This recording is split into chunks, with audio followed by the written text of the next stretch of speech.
welcome to the Sit Down. I'm your man, Rod Love, and with me tonight is none other than Doc Polite. Doc, give me some size on the screen, please. I got you.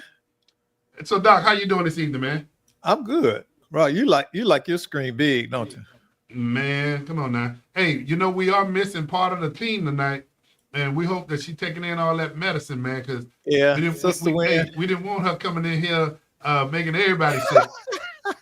Yeah, Sister Wynn, we know you listening, and you go ahead and get better. Get well.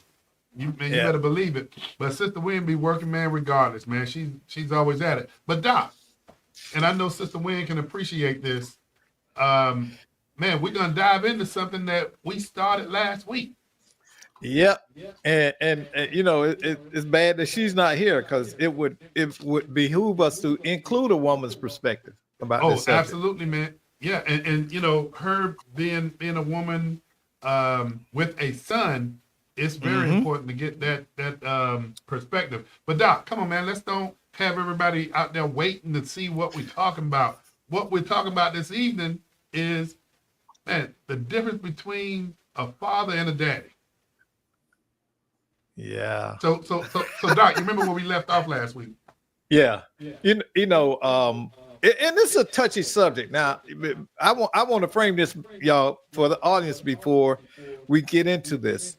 This is not specifically a dig at African American community. We addressed it from that perspective because Rod and I are both black men, but this is a universal issue across all demographics. There are fathers and daddies in every group, but we, based on our knowledge, we both are fathers, and we know our experience. So we're speaking from that and what we have dealt with, being also mentors and community activists. We know some of the challenges that are faced in our community, especially when it comes to family.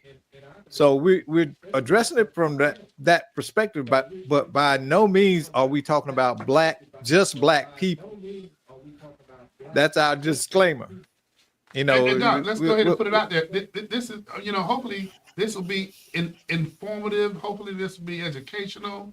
But come on, man, this got to be a learning experience, just as it's going to be for me and you. Yeah, exactly.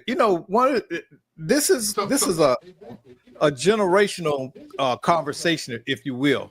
This has long been a topic in the black community, because we see the roles of a daddy and a father very different.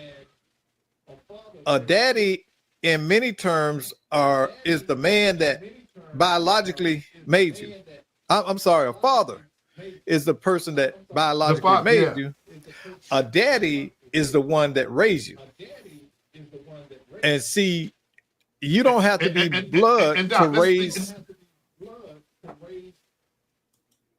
Go ahead, Doc. Yeah, you don't have to be. And I see where you're going. You don't have to be blood to be a raise daddy to a child. No, you don't. You don't. What you have to have is a profound desire to be impactful and love for that child, and to ensure that they are able to be protected, and we understand what that looks like, and that we're there for them. All right, Doc. So I'm gonna break it. So Doc, I'm gonna break it down, and we must have that little delay must be taking place tonight. But from the father perspective, Doc. Yeah, but definition: a father is biological or legal male parent. The term is often interchangeable with daddy. But then let's break it down when you talk about the definition of daddy. Daddy is a term that conveys a more intimate, emotional, nurturing relationship between that daddy and his children. So get those definitions out the way, but we want to probe deeper into just the commitment, the relationship aspect of the difference between that father and that daddy. And I think we stumbled upon this last week, Doc, when I prided myself on being the best daddy that I could ever be. and that's how we kind of got into this conversation. Well, the role of fathers is essential to a child's existence. It's essential to creating that child, but it doesn't automatically encompass the emotional and responsibility aspects of raising a child. And that's why we hear the idiom, anybody can be a father, but it takes a real man to be a daddy. And that's what that's rooted in. Because so Doc, you just broke this thing down in terms of the roles. right. And That's that's the difference in the role. Yeah. So we wanted to just go to the academic aspect of it. We can talk about the role of a father provides the foundational aspect of parenting, such as the financial support, such as protection and meeting basic responsibilities. But then if you look at the role of a daddy, that role is, the definition of that role is different. A daddy is often seen as someone who is actively engaged in their child's life, providing love, care. And speaking of love and care, I wouldn't be who I am if I didn't give my baby girl a shout out. Happy birthday to Reagan tonight. Man, I don't have no more minors in my house, Doc, but I'm gonna keep going. But that's the love for my daughter. But Doc, you got two different aspects. One aspect, the financial aspect of responsibility, the protection, and then But see, dad does that too. That can be kind of precarious as well, because a lot of men think that just giving the money, they can give the money, but they still just they kind of in a gray area, because you need that involvement, you need that emotional aspect of it. A lot of kids would rather have time with their fathers than have money. When your dad shows up, to your game, or comes to a play to support you, or he's involved at your school and he's one of those school dads. Everybody at school know, hey, my dad he's going to support us. Not just me. He's coming here. He's going to be here for the other kids and things like that. And so when you look at it that way, you understand that it's about nurturing. That's the key to being a daddy. That nurturing in all aspects, emotional, physical, financial, everything that it takes to help you get to be a valid and striving adult. So Doc, let me throw this fastball at you. You're part and engaged in the Central Florida Responsible Fatherhood Initiative. When I think about that, and I mean, fatherhood is a strong word. It's powerful. But how do you go about balancing? Because we're talking about the financial aspect.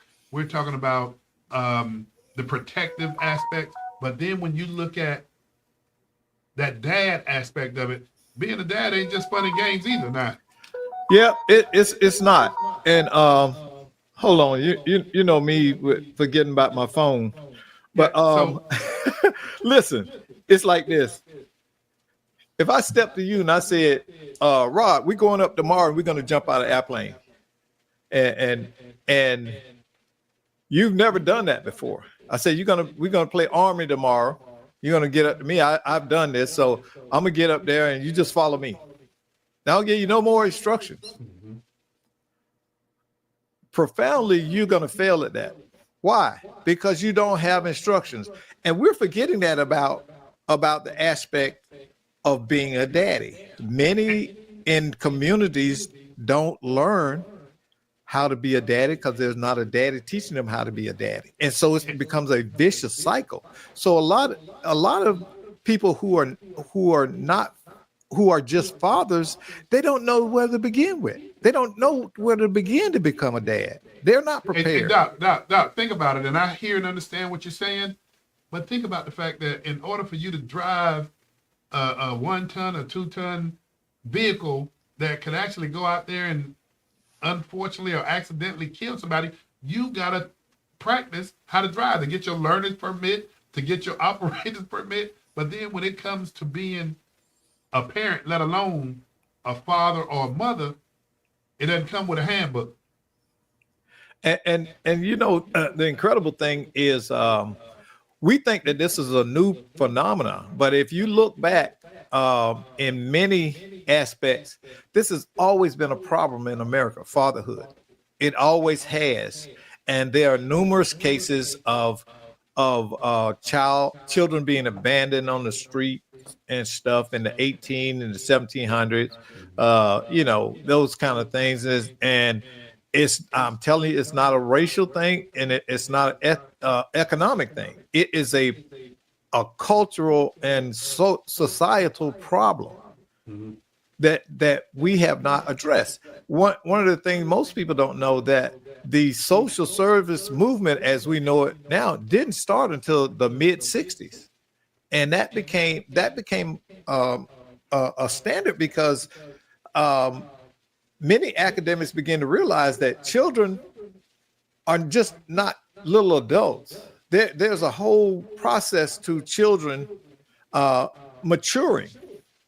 But all of this conversation, Doc, takes us back to what I like to call is the beginning. What was the genesis for us to start down this path to having this conversation last week? And I think you would agree with me, Doc. You would agree with me, plus add more with the aspect that if there's one thing that we're lacking from a community perspective, and I'm not blanketing this statement, you know, as it relates to the entirety of the community, but one of the things that we do see that we have a weak spot in right now is parenting. And I'm gonna even go a step further. And we swung to this topic, Rod. Remember, we swung to this topic because we were talking about mentoring and the lack of the role models and the lack of who is acting as role models. And that's where we kind of swung. You know, a lot of this stuff is going on with kids who don't have that male figure in the home to begin the process of shaping. Don't have that male figure in the home. And then here's the thing that we agreed upon, man. You don't have to be biological to be right. You know, not only that mentor, but that father figure. And I know it's a play on words, man. I lean toward that daddy word any day because, Doc, here it is. We're breaking down the definition between father and daddy, and we're talking about being a father. You take on the financial responsibility. You take on the protectionism, if you would. You're that guide, if you would. But then that father's dealing, you know, they're taking on the emotional aspects, the care, the love, the concern. Not to say that a father doesn't love their children, but it's more to it than just giving birth. And the thing that a lot of people don't understand, that the lack of having a daddy is a lifelong scar. It don't just stop when you turn 18. I've met men who are profoundly wounded and damaged because their father wasn't there. I got, you know, Doc got 1,000 stories. I was a counselor at a treatment facility, and on my first day of doing a holding group, that's when we had all 85 of the residents come in, and I was the new counselor on the block. And the first thing I told them, don't come in my office telling me about your life bad because you ain't have a daddy. And boy, that ticked them off. But what I was trying to do is alert them to the fact that, yeah, okay, you had that happen, but it doesn't need to define you. I don't want to have that conversation. What are you doing now, right now, that you can control? And Doc, but you know what? You raised an interesting aspect of this from the standpoint, as you were saying that, I'm listening to you very carefully, and you're right on point. We all have fathers. Yeah. But a lot of us didn't have daddy. Yeah. But in growing up in the community that I grew up in, man, I had a lot of you know, you could refer to them as father figures or daddy figures that would say, hey man, don't do that again. I'm gonna come down there. I'm gonna talk to your mama and tell your mama what you do. We had back Yeah. then what you would call a village, a community, Yeah. and we would engage. But Doc, I gotta come back again full circle, man, and let's talk about the distinction. And for those of you who are tuned in, we're having a conversation this evening, and we're not putting one in competition with the other, but we are. We're making a distinction between being a father and being a dad. Mm-hmm. And somebody got to say it. Any of us can be a father. Well, one of the Point things blank. I find out, Rod, is a lot of people don't want to drink the Kool-Aid and they need to. You understand what I'm saying? Yeah. Because you don't have to stay stuck where you are. There's nothing that says you can't wake up tomorrow and change your life entirely if you are committed to that change. Because you were raised without a dad does not mean that you can't go and decide to be the best dad. I never had a dad. But Doc, but on that point, there's a lot of conversations that are not being had that should be had. Yeah. You know? Yeah. But I see people not wanting to do the work, Rod.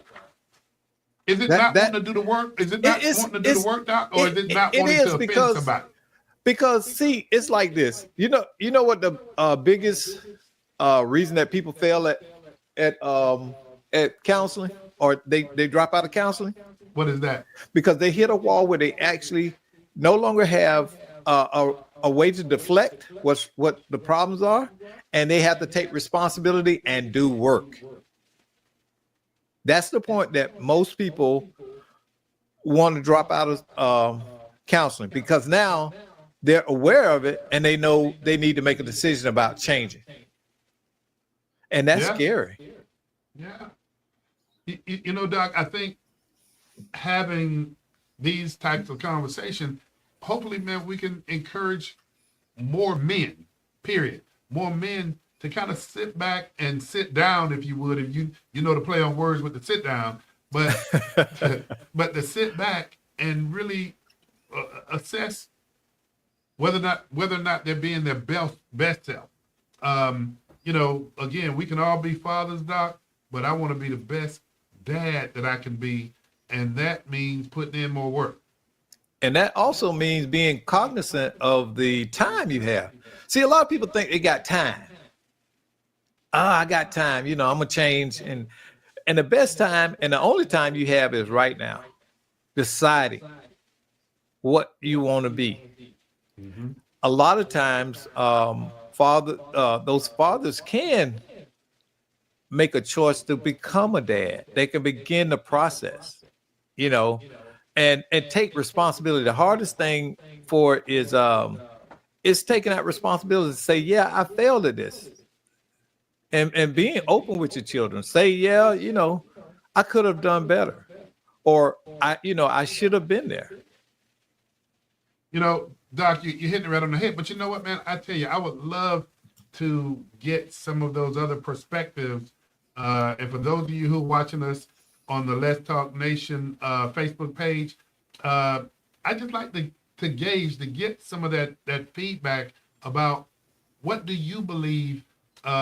And man, I tell you, I hate to say it like this, because no matter which way you say it, it almost devalues one of the two. But what is of more value to you, being a father or being a dad?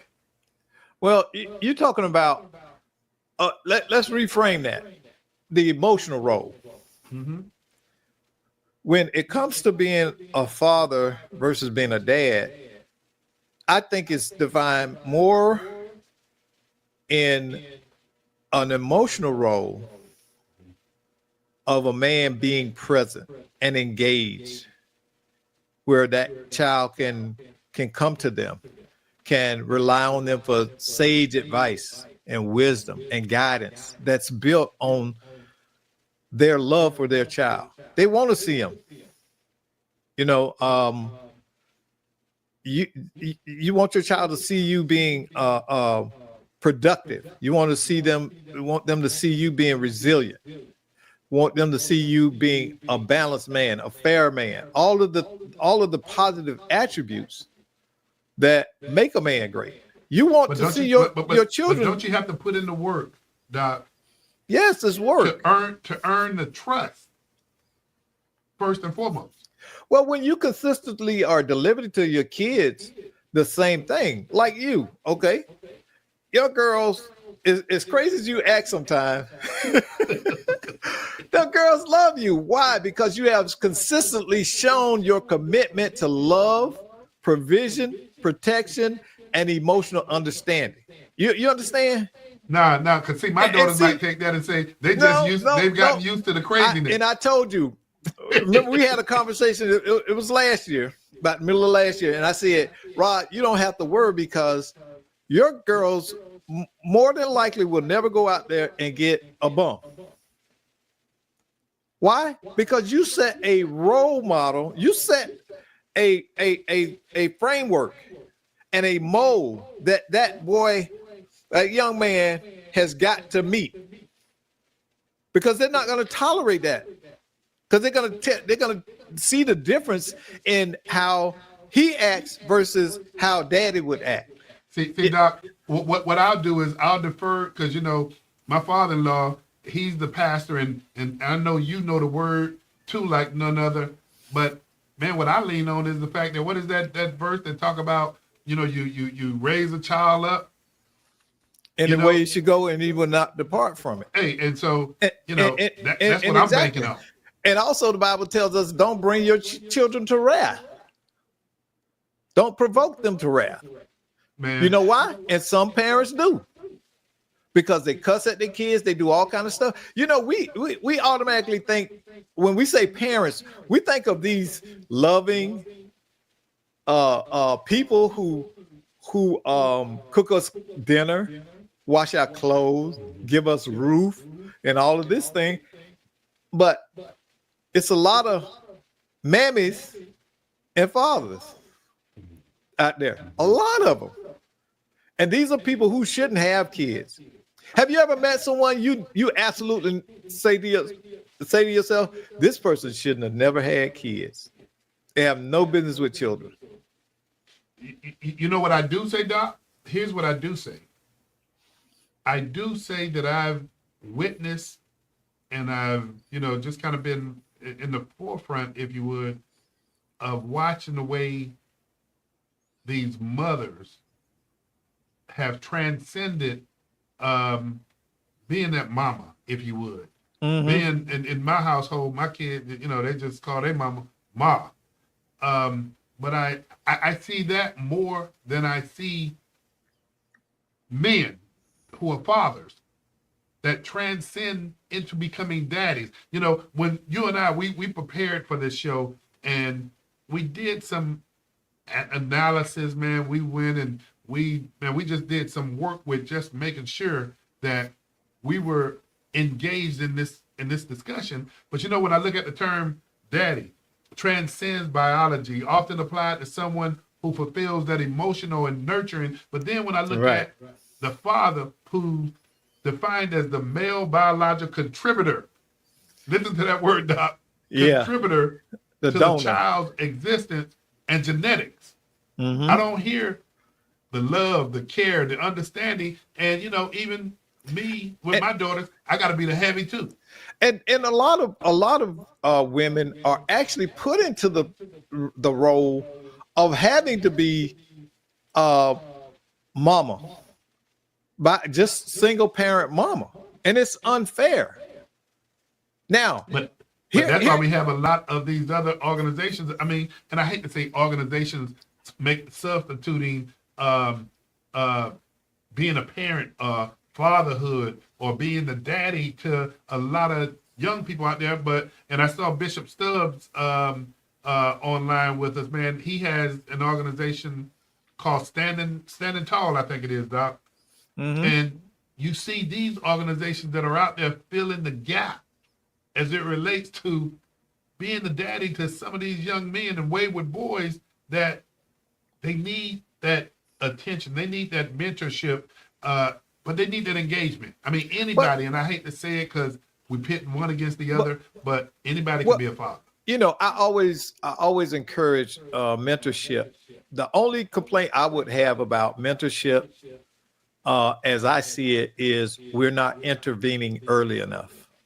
We are catching kids after they get into trouble most times, or they've been out in the street.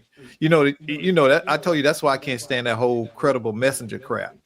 You know, and yeah, I said that, and that ain't on Rod. That's on me. Because what it's saying is mess up, we'll make you a spokesperson, and then you can teach kids how to mess up. But what you're doing is reaffirming that you'll get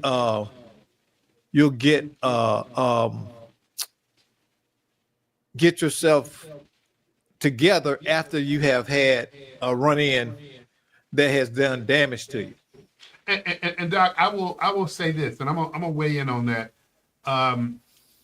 I think there's a place in the space for everybody to engage because, yeah, on one end of the spectrum, you do have some young people that somebody who has been there, who's experienced that dialogue and conversation may take that young person, or you don't even have to be young, you got old fools too, Doc, but that could actually be helpful. But the other side of it that I also want to defend is those individuals that are out there and they've been putting in this work forever that haven't been impacted and affected.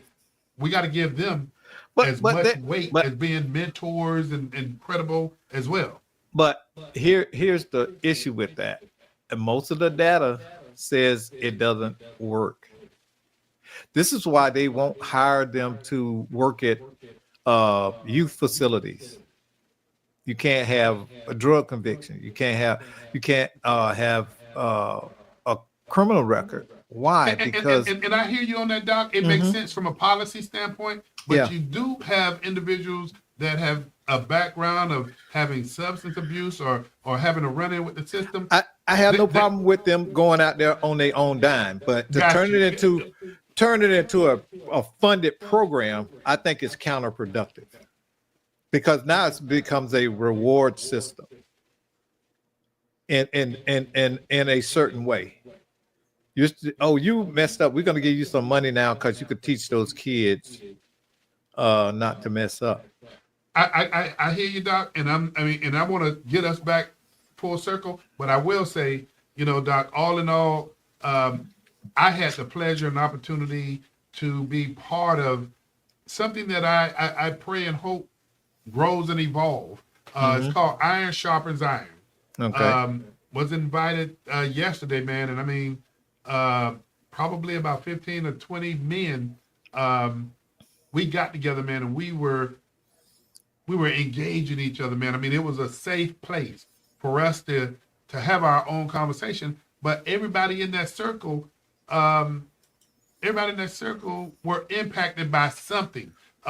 We had individuals that have past histories that made mistakes, and we got some folk that really impressed me sitting around that circle to talk about how just some dialogue, faith, and conversation with other folk helped them change and turn their lives around. So I'm not going to discount it, but I understand what you're saying.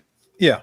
And we still need to address the fact that we as men are not engaged at the level that we need to. I watch Black women, and I pay attention to how they coalesce around each other. They organize. They are focused on growth, and there's no reason that Black men can't do that either, other than in many respects ego. Doc, that ego. You're so right, but you know what? Here's the irony of what you just said. When we have a crisis in the community, and this is not just an observation, when we have a crisis in the community, we see, and I'm not just going to say Black women, we see women running to the forefront to address the crisis. If there's a drive-by shooting, if there's something that's taking place, we're supposed to be those protectors. And you know what? I hear people talking about live and live, and you know, women can stand to they can stand to the forefront just as we can. But man, I see women are really our armor guards, man, running to the forefront, and you're looking around and you're saying, where are the brothers? Where are the men that are the again, how can you be what you haven't been raised to be? How, I mean, when you talk to these young men now, I'd say many men under 35, young men, a lot of them lack emotional maturity, emotional IQ. And what I mean by that is how to deal with conflict, how to self-soothe, okay, and how to critically think a problem that they face. A lot of them lash out. And where does that come from? Because they were raised in a household, more than likely, where emotion was the primary issue that was modeled. The behavior that was modeled was primarily emotional outbursts or get emotional about a situation than to sit back and think about it. So Doc, here's the question to you. And I get where you're going, and I can appreciate it. Yeah. So since we're going through this process and identifying the weak areas, if you would, how do we impact that? I mean, what do we need to do to impact? Yeah, we know we do have faith-based organizations that we would think and know that are contributing to helping building men, if you would. What other aspects? What other conduits that are out there? Okay, it can be some, but let me tell you why we want this. We want to. There's a long-term social benefit of having dads versus fathers. Okay, and I just touched on one of them: emotional resilience. When the child, all children, boys and girls, when they see their father being consistent and patient and problem solving, using that logic versus, mom's tendency to be emotional. And y'all don't come at me about being sexist. There are profound differences in men and women. That's why we have men and women. Okay, men often lack the emotional makeup that a woman has. I would not want my wife to be as hard as I am. And I want her to be soft and yeah. Doc, if you would, man, because you said something and you just skirted past it. Can you make the statement again about the value of the long-term impact of having the value of more dads out there than fathers?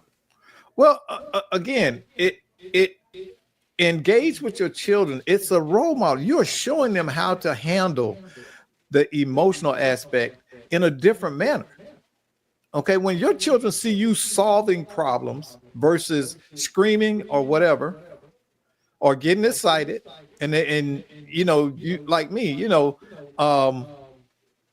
case in point, me and my wife have a very different view of almost everything we encounter. She'll see something as a crisis and I see it as a problem. And, that's one of the things that I've always stressed to her. In our marriage, in our relationship, we have problems that are solved by both of us participating in the solution.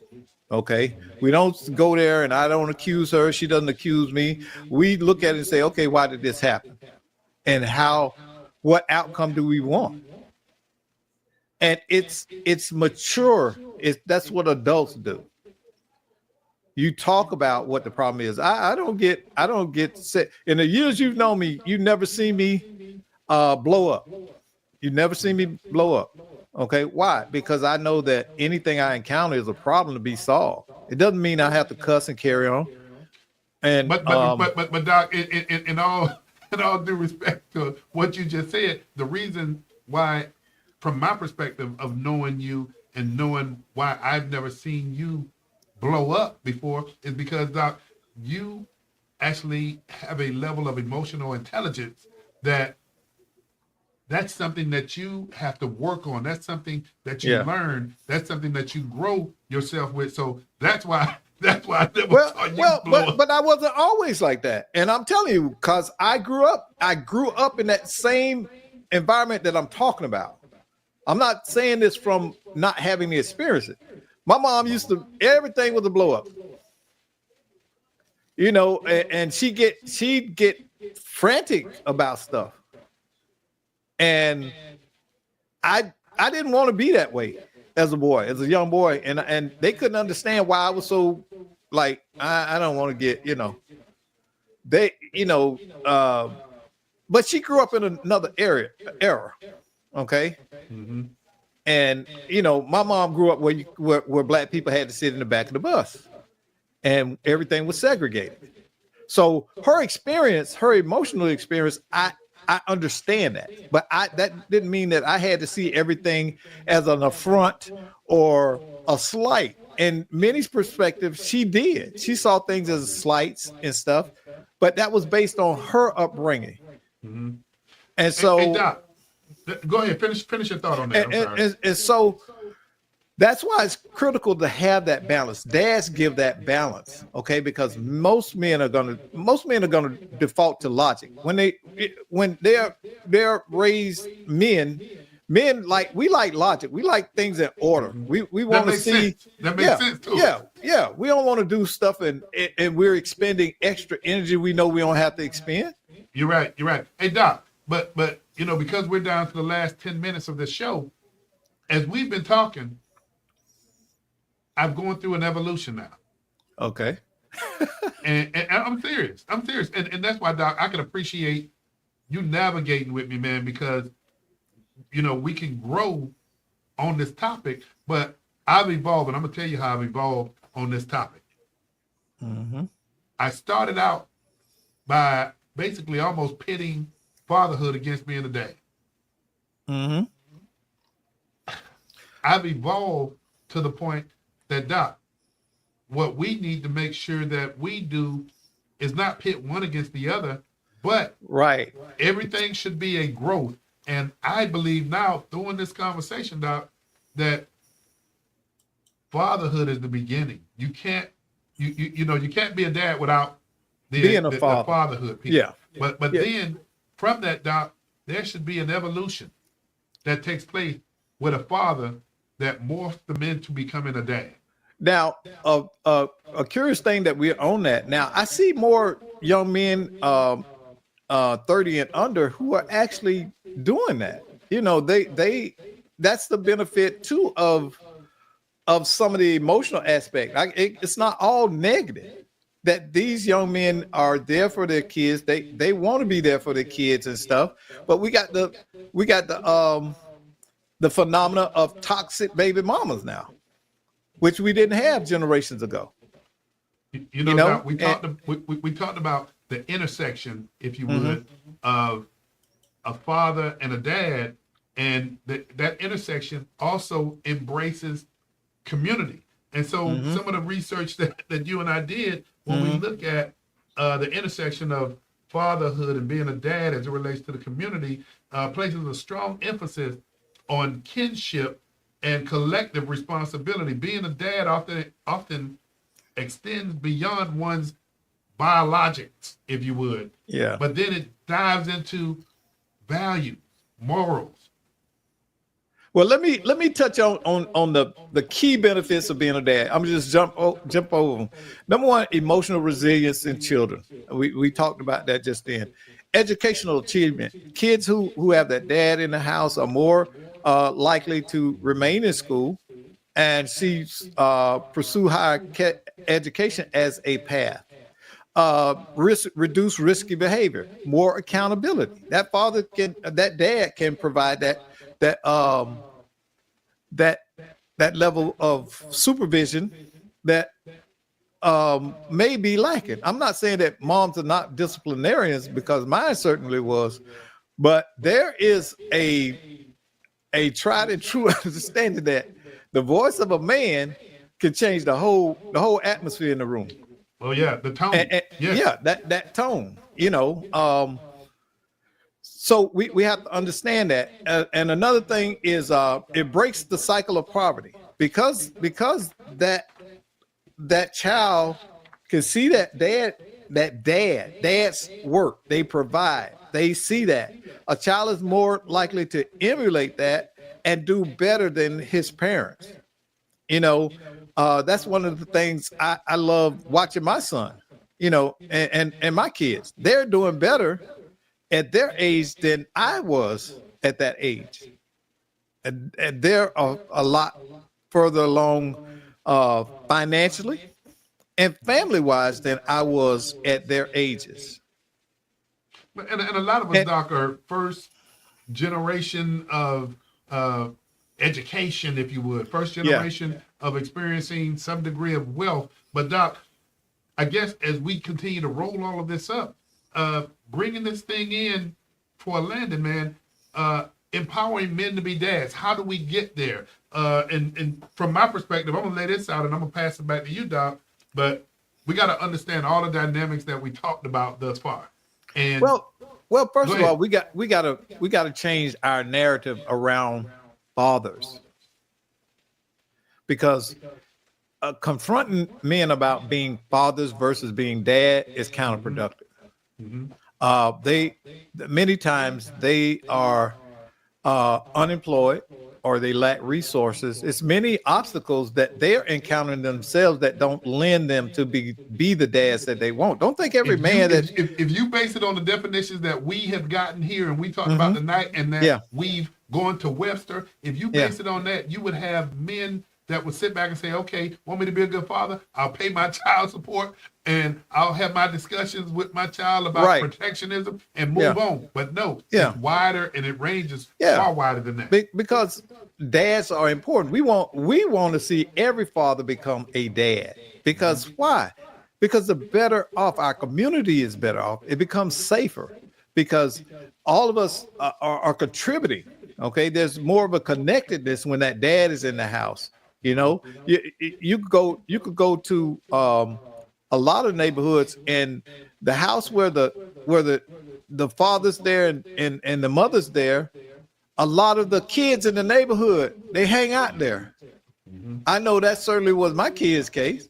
Yeah. You know what I'm saying? When I was in the house, that's a whole different show. But you know, and that's one of the positive things. That's what got me into mentoring and stuff is the fact that I had a young black man, my son, who I love so much. I didn't want him to become a statistic. I did not want the other little boys growing up around him killing him. So, you know, I would reach out to him. We used to live in a cul-de-sac and all the kids would come over there, you know, and play at our house. Well, you know, at my house. And that was cool. Why? Because I was engaging. I love kids. And I always engage them in positive ways. And so you have to understand that while you may be a father, you can always transition to being a dad. It's never too late. Step up to the plate. Don't listen to the noise. You're gonna have a detractor.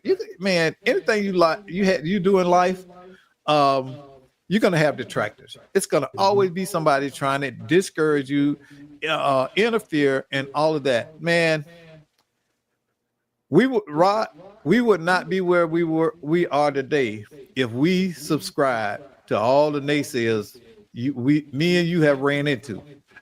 You're absolutely right, Doc. And I got to say this. You know, there's the old saying, and you can put it in perspective of, you know, it's not how you act or respond when people are watching you. Mm-hmm. It's the character that you maintain. Right. That's even when what people are character not. is. Character And- is and- what you do when nobody's watching you. Correct. How do you perform? And on this topic, Doc, unbeknownst to me, you know, my daughter, you know, boy, I love them both, but my baby turned 18 today. Mm-hmm. But I didn't realize, man, you know, through raising my kids that as some of their friends and neighborhood kids have grown up, they've turned around and said, hey, Mr. Love, man, growing up, I got to tell you, you basically had that aspect of being daddy love. And I never realized because you treat those children with care and loving, while we just didn't let our kids go hang out with everybody and anybody. Yeah. We wanted to make sure that those kids at a young age were setting their sights on shooting for the stars. And those kids that grew up around a man, you just don't realize that while you're being a daddy to your kids and teaching them, other kids are watching that as well, and they're embracing it. And now they're grown and they're saying, "Man, And I it's really gonna appreciate and respect that." it's gonna get even more profound for you when they are older and they have their kids. My daughter, she surprised me. My middle daughter surprised me, and she said she was telling her husband, our parents gave us standards. We had to perform and do things in the house, and we just couldn't make up excuses. They had an expectation on from the time I was born, and I can remember we were always taught that we were going to college and that we were going to be successful. She said they told us that all the time, and we did. You ingrained that in them. Yes. Because why? Because we know it, getting it here, okay, planting that seed will blossom. And it's easier for young people to grasp success when that's all they're being told about Right. how successful they're going to be, versus Right. you continue to get out in this real world and that competition hits you. And you have, like you said, Doc, earlier, you're going to have your naysayers, you're going to have your haters. I wish I'd invested in Haterade a long time ago. I wouldn't even be working today. But Doc, we about to tune off, man. But I appreciate this conversation tonight, brother. All righty. Hey, for those of you who tuned in to the sit down, hey, we're here every Monday from 6 to 6:45. Tune in, and we'd love to have you on the show as a guest every Monday from 6 to 6:45. My co-host, Doc Polite, and also Sister Shaquita Wynn. We love to see you. We'll see you next week on the sit down.